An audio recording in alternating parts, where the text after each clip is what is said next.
Olá, seja bem-vinda, seja bem-vindo a mais uma análise do Teologia 24 Horas. Hoje a gente vai dar uma olhada num material bem interessante. É um texto devocional de 2026 do pastor Francisco Miranda.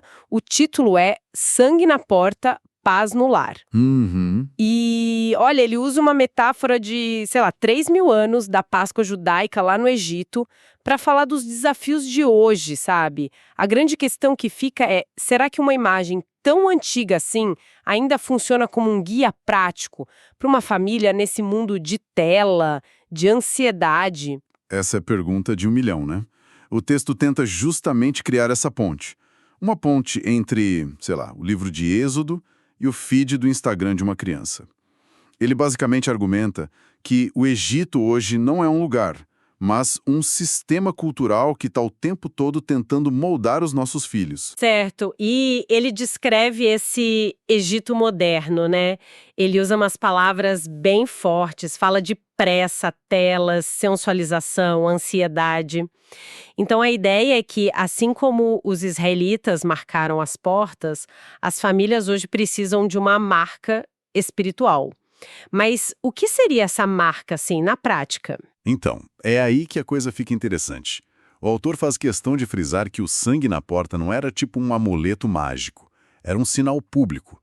Um sinal de aliança, de pertencimento, sabe? E trazendo para hoje, ele diz que essa marca é uma fé em Jesus que não é só privada, guardada para si. Ela tem que ser visível, central na dinâmica da casa. A provocação dele é, se alguém olhasse seu lar, qual seria a marca evidente ali? Entendi. E eu reparei que ele não deixa essa metáfora solta. Ele conecta tudo com a teologia do Novo Testamento, né? Cita Paulo, cita Pedro, Exato. para ligar o Cordeiro da Páscoa a Jesus. Isso é uma jogada para dar mais peso, mais autoridade para a ideia. Com Certo. certeza. Ao fazer isso, ele eleva o conceito. Deixa de ser uma simples dica de criação de filhos e vira um pilar teológico. A mensagem passa a ser, olha, isso aqui não é só uma boa ideia. É um reflexo do próprio Evangelho. O sangue, então, passa a simbolizar resgate, identidade, e não só proteção. Ok, a base teológica está bem amarrada na proposta dele, mas e o dia a dia? Como que isso se traduz para uma família que está, sei lá, preocupada com a lição de casa, com a briga pelo videogame? Pois é, para isso ele apresenta um modelo bem prático, que ele chama de SAR. É um acrônimo. S de situação, que é basicamente reconhecer que essa cultura moderna está, sim, invadindo o lar. A de ação. É a resposta dos pais, que seria colocar Cristo no centro. Ele até usa uma expressão forte, altar doméstico. Altar doméstico, essa expressão é bem forte mesmo. Ele detalha o que isso significa, porque, sabe, não corre o risco de soar como algo muito ritualístico, meio forçado para uma família de hoje, mas uma obrigação na rotina. É um ponto super válido. Ele descreve isso como a prática de ler a Bíblia junto, de orar, de corrigir com amor. A ênfase do texto está na intencionalidade, sabe?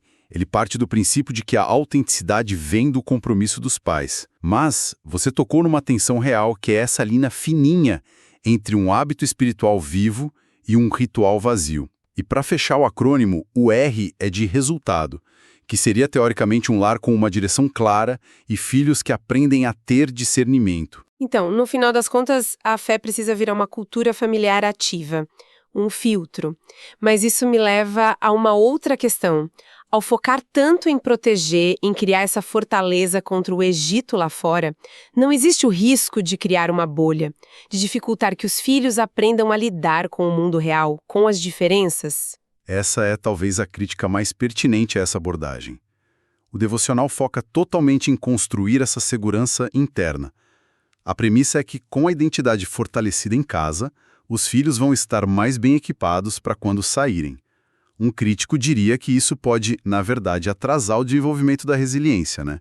O texto não entra nesse equilíbrio. Faz todo sentido. E como ele termina? Qual é a conclusão do pastor? Ele encerra de forma bem direta, com uma pergunta, na verdade, que força uma autoavaliação. Ele pergunta, o que de fato tem marcado a porta do seu lar?